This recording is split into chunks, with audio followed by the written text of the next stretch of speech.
ಇಲ್ಲಿ ಕೆಜಿಎಫ್ ತಾಲೂಕಿನ ಜಕ್ಕರ್ಸನಕೊಪ್ಪ ಗ್ರಾಮ ಪಂಚಾಯಿತಿಗೆ ಸೇರಿರುವ ಕುರುಬರು ಗ್ರಾಮದಲ್ಲಿ ಸುಮಾರು ವರ್ಷಗಳಿಂದ ಜನ ಸತ್ರೆ ಉಳೋಕು ಜಾಗ ಇಲ್ಲದೆ ಪರದಾಟ ಪಡುತ್ತಿದ್ದಾರೆ. ನಮಗೆ ಮಶಾನ ಜಾಗವನ್ನ ಗುರುತಿಸಿಕೊಡಿ ಅಂತ ಈ ಘಟನೆ ಬಗ್ಗೆ ಆ ಗ್ರಾಮಸ್ಥರು ತಾಲೂಕು ದಂಡಾಧಿಕಾರಿಗಳಿಗೆ ಮತ್ತು ಗ್ರಾಮ ಪಂಚಾಯಿತಿ ಅಧಿಕಾರಿಗಳಿಗೆ ಮತ್ತು ಶಾಸಕರಿಗೂ ಸಹ ಮನವಿ ಮಾಡಿಕೊಂಡಿದ್ದಾರೆ. ಆದರೆ ಈ ದಿನ ಕೆಜಿಎಫ್ನ ದಂಡಾಧಿಕಾರಿಗಳಿಗೆ ಮನವಿ ಪತ್ರವನ್ನ ಕೊಟ್ಟಿದ್ರು. ಅದೊಂದು ಸಮಸ್ಯೆ ಆದ್ರೆ ಮತ್ತೊಂದು ಸಮಸ್ಯೆ ನಾವು ಬಗೆಹರಿಸಿಕೊಳ್ಳುತ್ತೇವೆ. ಆ ಸಮಸ್ಯೆ ಏನಂದ್ರೆ ಈಗಿನ ವಿಲೇಜ್ ಅಕೌಂಟೆಂಟ್ ಮೋಹನ್ ವೆಲ್ ಮತ್ತು ಆರ್ಐ ಲೋಕೇಶ್ ಅವರ ಕಾರ್ಯವೈಖರಿ ಬಗ್ಗೆ ವಿವರವಾಗಿ ವಿವರಿಸಿದ್ರು. ಈ ಸಮಸ್ಯೆ ಅತಿ ಶೀಘ್ರದಲ್ಲಿ ಪರಿಹಾರ ಆಗದಿದ್ದಲ್ಲಿ ನಮ್ಮ ಹೋರಾಟ ಉಗ್ರ ಹೋರಾಟ ಮಾಡ್ತೀವಿ ಅಂತ ಆ ಊರಿನ ಗ್ರಾಮಸ್ಥರು ಎಚ್ಚರಿಕೆ ಕೊಟ್ಟಿದ್ದಾರೆ. ಇವಾಗ ಮೋಹನ್ ವೆಲ್ ಎಂಬುವರು ಗ್ರೌಂಡ್ ಲೆವೆಲ್ ಅವರು ಗ್ರಾಮ ಲೆಕ್ಕಾಧಿಕಾರಿ ಅವ್ರು ಏನು ಮಾಡಿದ್ದಾರೆ ಅಂದರೆ, ನಾವು ಅವ್ರ ಆಫೀಸ್ಗೆ ಹೋದ್ರೆ ನಮ್ಮ ಮೇಲೆ ದೌರ್ಜನ್ಯಕ್ಕೆ ಬರ್ತಾರೆ, ಹೊಡಿಯೋಕ್ಕೆ ಬರ್ತಾರೆ. ಸ್ಮಶಾನ ವಿಷಯ ಮಾತಾಡೋಕ್ಕೋದ್ರೆ ಅವರು ನಮಗೆ ಸಿ.ಕೆ. ವೆಂಕಟರಾಮರೆಡ್ಡಿ ಎಂಬುವರು ಸ್ಮಶಾನ ಒತ್ತುವರಿ ಮಾಡ್ಕೊಂಡಿರೋದು, ಅದನ್ನು ಅವ್ರ ಹತ್ರ ಶಾಮೀಲಾಗಿದ್ದಾರೆ ಅಂತ ನಮ್ಗೆ ಅನುಮಾನ ಇದೆ. ಇವಾಗ ಅವ್ರ ಪರವಾಗಿ ಕೋರ್ಟಲ್ಲಿ ಕೇಸ್ ಹಾಕಿದ್ದಾರೆ. ಸಿ.ಕೆ. ವೆಂಕಟರಾಮರೆಡ್ಡಿ ಸ್ಮಶಾನ ಮಾಡಿಕೊಂಡು ಗ್ರ್ಯಾಂಟ್ ಮಾಡಿಕೊಂಡು ಅದನ್ನು ಕೋರ್ಟಲ್ಲಿ ಕೇಸ್ ಹಾಕಿದ್ದಾರೆ ನಮ್ಮ ಮೇಲೆ, ನಾವು ಸ್ಮಶಾನ ಕೇಳಿದ್ದಕ್ಕೆ.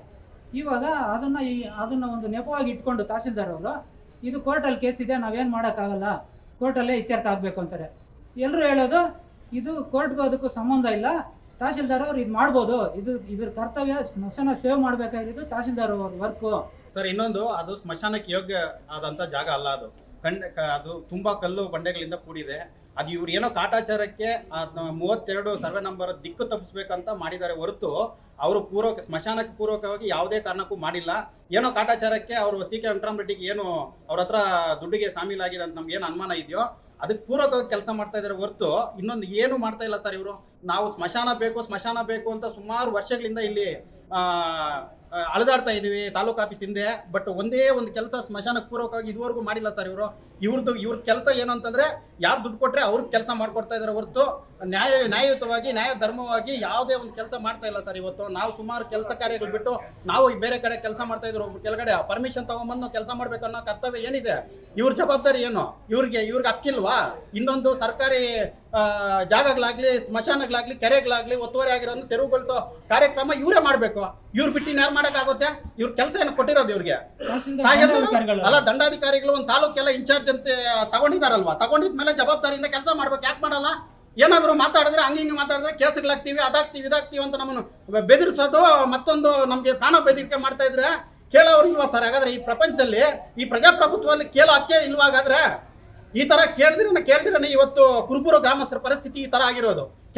ಕೆರೆಯಲ್ಲಿ ಒಂದೇ ಒಂದು ಇಂಚು ಜಾಗ ಇಲ್ಲ, ಸ್ಮಶಾನದಲ್ಲಿ 1 ಇಂಚು ಜಾಗ ಇಲ್ಲ. ಯಾರಪ್ಪನ ಆಸ್ತಿ ಅಂತದ್ದು? ಇವ್ರ್ಯಾರಾದ್ರೂ ಬರೆದು ಕೊಟ್ಟಿದ್ದಾರೆ ಅವ್ರಿಗೆ? ಸಿ.ಕೆ. ವೆಂಕಟರಾಮರೆಡ್ಡಿಗೆ ಗೌರ್ಮೆಂಟ್ ತಾನೇ ಅದು. ಗೌರ್ಮೆಂಟ್ದು ಒಂದು ಸ್ಮಶಾನಕ್ಕಂತ 1960ಯಲ್ಲೇ ಗ್ರಾಂಟ್ ಮಾಡಿ ಕೊಟ್ಟ ಆದ್ಮೇಲೆ, ಟಿಪ್ಪಣಿ ಕಾಪಿಯಲ್ಲಿ ಬರ್ದ ಆದ್ಮೇಲೆ ಇವ್ರು ಯಾರಾದ್ರನ್ನ ತಿದ್ದುಪಡಿ ಮಾಡಿ ಪಾನಿ ಕೂರ್ಸೋದಕ್ಕೆ ಯಾರು? ಇವ್ರ ಅಪ್ಪನ ಆಸ್ತಿನ ಅದು ಮಾಡ್ಕೊಡೋದಕ್ಕೆ? ಇದೇನು ಕೇಳೋರಿಗೆ? ಇದಕ್ಕೆ ಕೇಳೋರು ಯಾರು ಇಲ್ವಾ ಇದಕ್ಕೆ? ಪಾಪ ಅವರೆಲ್ಲ ಬಡವರು, ಅವ್ರಿಗೇನು ಒಂದ್ ದಿನ ಹೋಗಿಲ್ಲ ಅಂದ್ರೆ ಕೂಲಿ ಅವ್ರ ಜೀವನ ಆಗಲ್ಲ ಅಂತವ್ರು ಇವ್ರ ಹಿಂದ್ಗಡೆ ಅಳಿಬೇಕಾ? ಇವ್ರಿಗೆ ಸಂಬಳಗಳು ಎಷ್ಟು? ಸಂಬಳ ಎಲ್ಲಿಂದ ಬರುತ್ತೆ? ನಮ್ಮ ಟ್ಯಾಕ್ಸ್ ದುಡ್ಡಿಂದ ಸಂಬಳ ಕೊಡೋದು. ನಮ್ಮ ಸಂಬಳ ಕೊಟ್ಮೇಲೆ ನಮ್ ಕೆಲಸ ಮಾಡ್ಕೊಟ್ಟಿದ್ರ ಇನ್ಯಾರು ಕೆಲಸ ಮಾಡ್ಕೊಡೋದು? ಅವರು ಪರ್ಸನಲ್ ವರ್ಕ್ ಮಾಡ್ಕೊಳೋದಕ್ಕೆ ಬರೋದಿಲ್ಲ ತಾಲೂಕು ಆಫೀಸ್ ಹತ್ರ. ನಾವು ಬಂದು ಮನವಿ ಮಾಡಿದ್ಮೇಲೆ ನಮ್ಮ ಕೆಲಸ ಮಾಡ್ಕೊಡ್ಬೇಕು. ಜನಪ್ರತಿನಿಧಿಗಳು ಅನ್ನೋದು ಏನಕ್ಕೆ? ಜನರ ಕೆಲಸ ಮಾಡೋದಕ್ಕೆ ಪ್ರತಿನಿಧಿ ಅಂತ ಮಾಡಿರೋದು ಅವ್ರನ್ನ.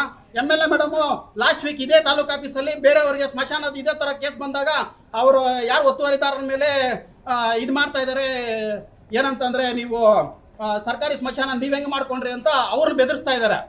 ಅಂದರೆ ಈ ಸರ್ಕಾರಿ ಸ್ಮಶಾನನ ಒತ್ತುವರಿ ಹೆಂಗೆ ಮಾಡ್ಕೊಂಡ್ರಿ, ಅವ್ರು ತಗೊಂಡೋಗಿ ಮತ್ತೆ ಅವ್ರು ಕೇಸ್ ಹಾಕಿದ್ರೆ ನೀವೇನಕ್ಕೆ ಬಿಟ್ಟಿದ್ದೀರಾ ತಾಲೂಕು ಆಫೀಸ್ ಅವ್ರು, ನೀವು ಯಾಕೆ ಮಾಡ್ಕೊಟ್ಟಿಲ್ಲ ಅಂತ ಅವ್ರಿಗೆ ಒಂದು ನ್ಯಾಯ ಮತ್ತು ನಮಗೊಂದು ನ್ಯಾಯನಾ? ನಾನೇ ಇಂಪ್ಲೀಡ್ ಆದೆ. ಈ ಥರ KAT ಒಂದು ಆದೇಶ ಮಾಡಿದೆ. ಇದು ಈಗ ನಮ್ಮನ್ನು ನೀವು ಪಾರ್ಟಿ ಮಾಡದೇ ಇರೋದ್ರಿಂದ ನಮ್ಮನ್ನು ಪಾರ್ಟಿ ಮಾಡ್ಕೊಳ್ಳಿ, ಇದಕ್ಕೆ ನಮ್ಮಲ್ಲಿ ಏನೇನು ದಾಖಲೆಗಳಿದೆಯೋ ನಾನು ದಾಖಲೆಗಳು ಕೊಡ್ತೀನಿ ಅಂತ ದಾಖಲೆಗಳನ್ನು ಕೊಟ್ಟು ಇಂಪ್ಲೀಡ್ ಆಗಿದ್ದೀನಿ. ಸೊ ವಿಚಾರಣೆ ಹಂತದಲ್ಲಿ ಆ ಕೇಸು ಇರೋದ್ರಿಂದ ಅದರ ಒಳಗಡೆ ಗ್ರಾಮದಲ್ಲಿ ಯಾರೂ ಮರಣ ಹೊಂದಿದ್ರೆ ಜಾಗ ಇಲ್ಲ ಅಂತ ಆಗಬಾರ್ದು ಅನ್ನೋ ದೃಷ್ಟಿನಿಂದ ಅದೊಂದು ಜಕ್ಕರಸನಕೊಪ್ಪದಲ್ಲಿ ಸರ್ವೆ ನಂಬರ್ 161ರಲ್ಲಿ ಈಗಾಗಲೇ ಒಂದು ಸ್ಮಶಾನ ಮಾಡಿದ್ದೀವಿ. ಸೊ ಈ ಕುರುಬೂರ್ದು ಸರ್ವೆ ನಂಬರ್ 32 ಕೋರ್ಟ್ನಲ್ಲಿ, ಸಿವಿಲ್ ಕೋರ್ಟಲ್ಲಿ ಅಂತಿಮ ಆದೇಶ ಆದಮೇಲೆ ಅದನ್ನು ಸರ್ಕಾರಕ್ಕೆ ಅಂತ ಕೊಟ್ಟ ಮೇಲೆ ಖಂಡಿತವಾಗ್ಲೂ ಅದನ್ನು ನಾವು ಸ್ಮಶಾನಕ್ಕೆ ಅಂತಲೇ ಮೀಸಲಿಡ್ತೇವೆ. ಅದರಿಂದ ಈಗ ಇವತ್ತು ಗ್ರಾಮಸ್ಥರು ಬಂದುಬಿಟ್ಟು ಅವ್ರ ಫ್ರಸ್ಟ್ರೇಷನ್ ಇರುತ್ತೆ, ಸ್ಮಶಾನ ಇಲ್ಲ ಅದು ಇದು ಅಂತ.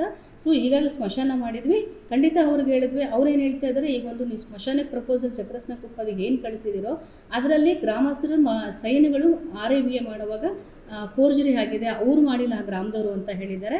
ಖಂಡಿತ ಇರ್ಬೋದೇನೋ ಗೊತ್ತಿಲ್ಲ. ಅದಕ್ಕೆ ನಾನು ಹೇಳಿದೆ, ಅವರೊಂದು ಮನವಿ ಕೊಟ್ಟರು. ಈಗ ಮನವಿ ಕೊಟ್ಟಿದ್ಮೇಲೆ ನಾನು ಏನು ಹೇಳಿದೆ, ಸೊ ಪರಿಶೀಲನೆ ಮಾಡ್ತೀವಿ, ನಿಮ್ಮ ಗ್ರಾಮಕ್ಕೆ ಬರ್ತೀನಿ, ಆ ಅರ್ಜಿನ ಅದು ಮಾಜರ್ನ ಇಟ್ಕೊಂಡು ಅದನ್ನು ವೆರಿಫೈ ಮಾಡ್ತೀವಿ ಅಂತ ಹೇಳಿದ್ದೀವಿ.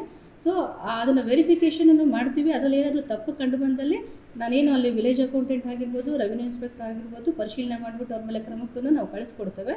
ಸೊ ಆದರೆ ಈಗ ಮಾಡಿರೋ ಸ್ಮಶಾನ ಕಾನೂನುಬದ್ಧವಾಗಿ ನಾವು ಮಾಡಿದ್ದೀವಿ, ಸರ್ಕಾರಿ ಗೋಮಾಳದಲ್ಲಿ ಮಾಡಿದ್ದೀವಿ, ಜನಕ್ಕೆ ತೊಂದರೆ ಆಗಬಾರ್ದು ಅಂತ. ಮುಂದಿನ ದಿನಗಳಲ್ಲಿ ಸಿವಿಲ್ ಕೋರ್ಟಲ್ಲಿ ಕುರುಬೂರು ಗ್ರಾಮದ ಸರ್ವೆ ನಂಬರ್ 32ರಲ್ಲಿ ಈಗ ಏನು 1 ಎಕರೆ 1 ಗುಂಟೆ ಇದೆಯೋ ಖಂಡಿತ ಅದನ್ನು ಕೋರ್ಟಿಂದ ಸರ್ಕಾರಕ್ಕೆ ಅಂತ ಕೊಟ್ಟ ಮೇಲೆ ಅದನ್ನು ನಾವು ಗ್ರಾಮದ ಸ್ಮಶಾನಕ್ಕೆ, ಸಾರ್ವಜನಿಕ ಸ್ಮಶಾನಕ್ಕೆ ಅಂತ ಮೀಸಲಿಡ್ತೇವೆ. ಇದರಲ್ಲಿ ಯಾವುದೇ ಒಂದು ತಪ್ಪುಗಳು ಆಗಿಲ್ಲ. ಕೋರ್ಟಲ್ಲಿ ಕೇಸ್ ಇರೋದ್ರಿಂದ ನಾವೇನೂ ಆ್ಯಕ್ಷನ್ ತೊಗೊಳಕ್ಕಾಗ್ತಾ ಇಲ್ಲ ಅನ್ನೋದು ಒಂದು ಬಿಟ್ಟರೆ ಎಲ್ಲನೂ ಕ್ರಮಬದ್ಧವಾಗಿಯೇ ಕಾನೂನು ಚೌಕಟ್ಟಲ್ಲೇ ಕೆಲಸ ಮಾಡಿದ್ವಿ ಅನ್ನೋದನ್ನು ಈ ದಿನ ನಾನು ಹೇಳ್ತಾ ಇದ್ದೇನೆ. ದಿನಾಂಕ 14/2024 ಒಂದು ಸ್ಮಶಾನ ಅಂದರೆ ಕುರುಬೂರು ಗ್ರಾಮದಲ್ಲಿ ಇದುವರೆಗೂ ಸ್ಮಶಾನನೇ ಇರಲಿಲ್ಲ. ಸೊ ಸ್ಮಶಾನ ಮಾಡಬೇಕು ಅಂತ ಇದ್ದಾಗ ನಾವು ಗ್ರಾಮಕ್ಕೆ ಹೋದ್ವಿ. ಗ್ರಾಮದಲ್ಲಿ ಮಾಜರೆಲ್ಲ ಮಾಡಿದಾಗ ಗ್ರಾಮದಲ್ಲಿ ಏನಾಗಿತ್ತು, ಸರ್ವೆ ನಂಬರ್ 32 ಫಸ್ಟು ಕುರುಬೂರು ಗ್ರಾಮದ ಸರ್ವೆ ನಂಬರ್ 32ನಲ್ಲಿ ಹಳೇ ಕಾಲದಲ್ಲಿ ಇತ್ತು ಅಂತ ಹೇಳಿದರು ಗ್ರಾಮಸ್ಥರು. ಸೊ ಅದ್ರ ಪ್ರಕಾರ ನಾನು ಮತ್ತು MLA ಮೇಡಮನ್ನು, ನಾನು RIVA ಫಸ್ಟ್ ಹೋಗಿದ್ವಿ. ಆಮೇಲೆ ಒಂದ್ಸಲ MLA ಮೇಡಮನ್ನು ಈ ಥರ ಪ್ರಾಬ್ಲಮ್ ಇದೆ ಅಂತ ಗೊತ್ತಾದಾಗ ಅವ್ರ ಜೊತೆಲಿ ಹೋಗಿ ನಾವು ಪರಿಶೀಲನೆ ಮಾಡಿರ್ತೇವೆ. ಸೊ ಈ ಪರಿಶೀಲನೆ ಮಾಡಿದ ಹಂತದ ಟೈಮಲ್ಲಿ ನಾವು ಅಲ್ಲಿ ನೋಡಿದಾಗ ಕುರುಬೂರು ಗ್ರಾಮದ ಸರ್ವೆ ನಂಬರ್ 32 ಈಗಾಗಲೇ 1983ನಲ್ಲಿ ಮೊನ್ನೆ 1983ರಲ್ಲಿ 1 ಎಕರೆ 1 ಗುಂಟೆ CR ವೆಂಕಟರಾಮ್ ರೆಡ್ಡಿ ಅನ್ನೋರಿಗೆ ಗ್ರ್ಯಾಂಟ್ ಆಗಿರುತ್ತೆ. ಅಂದರೆ ಬೇರೆ ಒಂದು ಪರ್ಸನ್ಗೆ ಗ್ರ್ಯಾಂಟ್ ಆಗಿ ಅವರಿಂದ ಮಾರಾಟ ಆಗಿರುತ್ತೆ. ಈಗ ಏನು ಪೊಸಿಷನಲ್ಲಿದ್ದಾರೋ ಅವ್ರಿಗೆ ಮಾರಾಟ ಆಗಿರುತ್ತೆ. ಇದು 83ರಲ್ಲೇ ಸಕ್ರಮಗೊಳಿಸಿರ್ತಾರೆ, ಅಂದರೆ ಮಂಜೂರಾಗಿ ಒಬ್ಬರಿಗೆ ಗ್ರ್ಯಾಂಟ್ ಆಗಿರುತ್ತೆ. ಸೊ ಇದ್ರ ಮೇಲೆ ಒಬ್ಬರಿಗೆ ಈಗ ಮಾರಾಟವಾಗಿ ಇನ್ನೊಬ್ಬರಿಗೆ ಕ್ರಯದಲ್ಲಿರ್ತಾರೆ. ಸೊ ಕ್ರಯದಲ್ಲಿದ್ದು ಈ ಸಮಯದಲ್ಲಿ ಈ ಗ್ರಾಮಸ್ಥರಿಗೂ ಮತ್ತು ಈಗ ಏನು ಕ್ರಯದಾರರು RTCನಲ್ಲಿ ಬರ್ತಾ ಇದ್ದಾರೋ ಅವ್ರಿಗೆ ಇಲ್ಲೇ ನಮ್ಮ ಕೋರ್ಟ್ ಸಿವಿಲ್ ನ್ಯಾಯಾಲಯದಲ್ಲಿ KGF ಸಿವಿಲ್ ನ್ಯಾಯಾಲಯದಲ್ಲಿ ಒಂದು ಕೇಸ್ ನಡೀತಾ ಇರ್ತದೆ.